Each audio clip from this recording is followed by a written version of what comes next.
जश्न आजादी की सबसे पहले आप सबको मुबारकबाद। आज हमारा देश 75 इयर्स कंप्लीट करने के बाद आजादी का अमृत महोत्सव पूरे देश में धूमधाम से मनाया जा रहा है। यानी हमारा देश 1947 में आजाद हुआ और आजाद होने के बाद आज ये 2022 चल रहा है। आजाद हुए देश को 75 इयर्स हो गया और 76 इंडिपेंडेंस डे, स्वतंत्रता दिवस आज हम मना रहे हैं। सवाल है कि क्या हम सच में आजाद हैं? अभी अभी हमने जो है झंडा फहराया और झंडे को सलामी दी, सभी स्टूडेंट मिलकर। वहां हमारे चीफ गेस्ट भी थे, सारे स्टाफ भी थे, स्टूडेंट आप सब थे। हम झंडे को सलामी क्यों देते हैं और ये दिन हम याद क्यों करते हैं? हमारे जो आबा अजदाद थे जिन्होंने इस देश की आजादी के लिए कुर्बानी दे दी। हाँ, ये अलग बात और ये अफसोस की बात है कि जिन लोगों ने इस देश की कुर्बानी दी उसने आजादी की सुबह को नहीं देख पाया। और हम लोग कितना खुशनसीब है कि देश को आजाद होने के बाद हमको ये आजादी देखने को मिले। लेकिन क्या हम रियल में आजाद है कि नहीं? यकीनन हमें अंग्रेजों से आजादी तो मिल गई, लेकिन हमारे देश में जो और बहुत सारी चीजें हैं, अभी हम हालिया एग्जाम्पल लें कास्टिज्म को लेकर, रिलीजियस इश्यूज भी जो है, क्या हम उससे रियल में आजाद है? अभी हाल ही में राजस्थान में एक स्टूडेंट को जो दलित था, हेडमास्टर साहब जो प्रधानाध्यापक थे, उन्होंने उसको मार दिया। उनकी गलती क्या थी? इसलिए कि उन्होंने जो स्वर्ण, जो हाईएस्ट कास्ट जो माना जाता है हिंदुइज्म में, स्वर्ण कुल के थे हेडमास्टर साहब और वो लड़का दलित था। बस उसके गिलास से पानी पीना था और उसको जो है मार दिया गया। क्या ये आजादी है? एक और भी वाकया देखने को मिला। एक मुसलमान लड़के को जो है नॉर्थ साइड में एक शिक्षक ने उसको मार दिया, जो है मॉब लिंचिंग करते हैं। तो ये जो डिस्क्रिमिनेशन है, क्या इस डिस्क्रिमिनेशन से हमको आजादी मिली है? क्या इसको हम आजादी कह सकते हैं? यकीनन हमको 1947 में आजादी मिली है, लेकिन जो हमारे देश में जो बर्निंग इशू है उससे क्या हम आजाद हुए? कई चीजें हैं जिसमें सवाल लाजमी उठता है। आजादी का अमृत महोत्सव पूरे देश में धूमधाम से मनाया जा रहा है। हमने देखा कि एक गवर्नमेंट ने किस तरह से कुछ जो हमारे फ्रीडम फाइटर थे, मिसाल के तौर पे टीपू सुल्तान रहमतुल्लाह अलैह, मौलाना मदनी रहमतुल्लाह अलैह, हम एक आजाद को देखते हैं, मौलाना आजाद साहब। बाकी जो फ्रीडम फाइटर है उसका हमको नामो निशान नहीं मिल रहा है। तिरंगे को क्रिएट करने वाली, बनाने वाली जो सुमैया तैयब जी, वो हैदराबाद की थी। हालांकि एक इतिहास में यह भी बात है कि हिंदुस्तान में हैदराबाद एक ऐसी जगह है जहां हम खड़े हैं अभी आप लोगों के सामने। तो हैदराबाद जो है गुलाम नहीं था, लेकिन 1947 में आजाद होने के बाद जो है हम भी हैदराबादी उसमें शरीक हुए। इस आजादी के जो है शुभ अवसर हम यहाँ मना रहे हैं। ये यकीनन हम आजादी मना रहे हैं, लेकिन इनकी वजह को हमें जाननी पड़ेगी। ये देश हमारा है, इनके नाते हमारी रेस्पॉन्सिबिलिटी भी बनती है। अभी हम एक कॉलेज में थे तो वहां भी मैं स्टूडेंट से मुखातिब होते यही कह रहा था कि हमारी रेस्पॉन्सिबिलिटी क्या है, हम क्या कर सकते हैं अपने देश के लिए।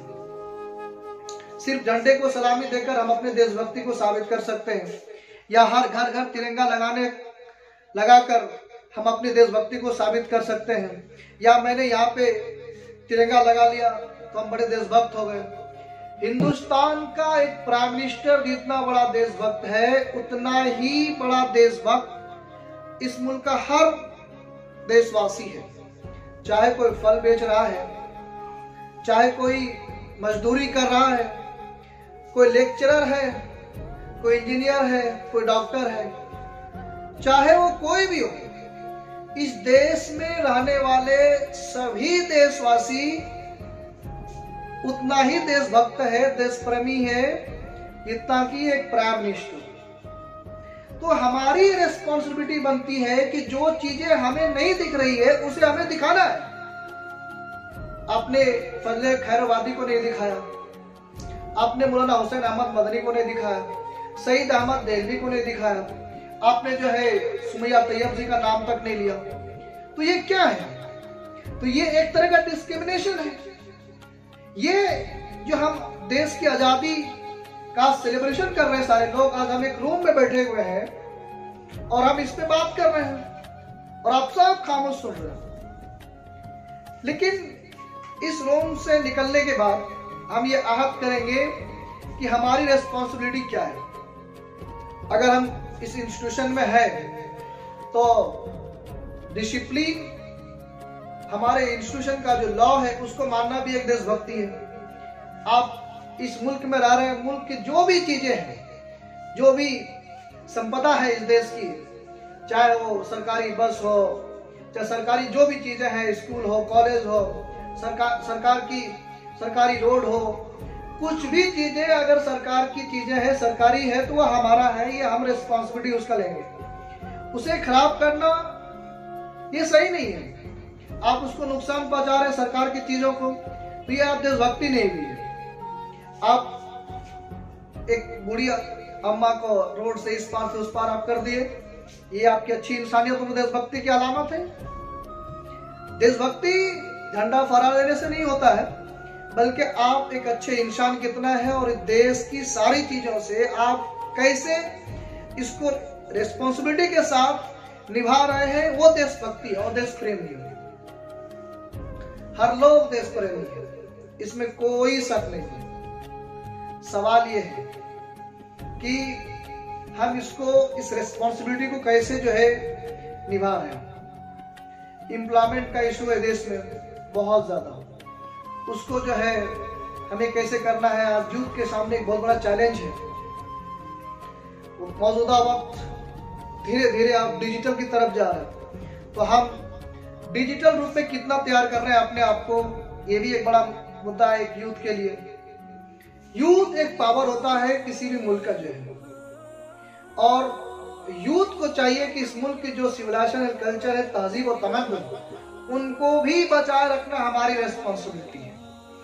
जोसेफ डेनियल ऑक्सफोर्ड के बड़े प्रोफेसर हुआ है, जिसने 206 कंट्री के सिविलाइजेशन और कल्चर, जिसको हम तहजीब और तमद्दुन कहते हैं, संस्कृति और सभ्यता, इस पे उन्होंने रिसर्च किया। और रिसर्च करने के बाद मालूम ये चला कि जिस लोगों ने अपनी तहजीब और तमद्दुन, सिविलाइजेशन और कल्चर को छोड़ दिया, वो खत्म हो गई बिल्कुल वो कल्चर। तो हमें जो है हमारी जो तहजीब है, जो सिविलाइजेशन और कल्चर है, संस्कृति और सभ्यता है, उनको भी लेके चलना है। अगर हम उसको छोड़ देंगे तो ये इससे काम नहीं चलने वाला है। तो हमें जो है अपनी उत्तरदायित्व हर हाल में निभाना है, जिम्मेदारी को निभाते हुए इस मुल्क के लिए, जैसे हमारे आबा अजदाद ने कुर्बानियां दी हैं, तो वक्त पड़े तो इंशाअल्लाह हम भी इस देश के लिए कुर्बानी देंगे। आप सल्लल्लाहु अलैहि वसल्लम का तो कौल है कि आप जिस मुल्क में रहो उस मुल्क के लॉ और ऑर्डर को भी मानना है। आप जिस मुल्क में रहते हो उस मुल्क की जो भी लॉ ऑर्डर है, जो भी कानून है, उनको मानना भी हमारे देशभक्ति भी है, और एक सही धर्म को मानने वाले लोग माने जाएंगे। ये हमारा आप सल्लल्लाहु अलैहि वसल्लम का कौल है। तो मुल्क से मोहब्बत करना ये हमारे ईमान का हिस्सा भी है। ये आप समझें। हम उतना ही बड़ा देश प्रेमी है जितना कि कोई प्राइम मिनिस्टर एक कंट्री का है।